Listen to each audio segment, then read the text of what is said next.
one of the biggest thieves of an athlete achieving higher success, higher levels of success in their respective sport, I think is comparison. I think parents do this a lot and they fall into this trap where they like to compare their kids to other kids who might be better or might do certain things better or have different attributes that are better at that time than their child.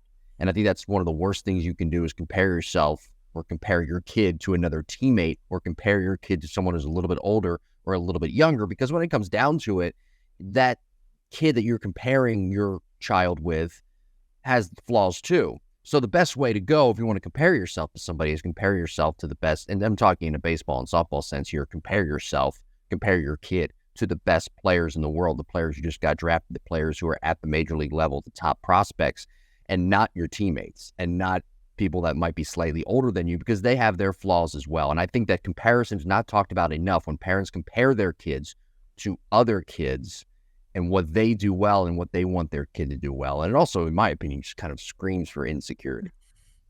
Yeah, you know what? And it it is interesting because I think we have to first understand this is obviously something extremely natural that we do, because it's almost like we have to provide guardrails against ourselves from doing it ourselves. And I think social media has just made it very, very easy to do so. Hey, you couldn't compare yourself to someone in the next town over. Well, now you can. And I think too, comparison is when there's a healthy form of it where you talked about, you're looking at, hey, what are the attributes of really successful people who have made it to where I want to make it? And not necessarily because the same person, we have a parent who comes in and says, LeBron James is doing this workout. That's what I want my kid to be doing.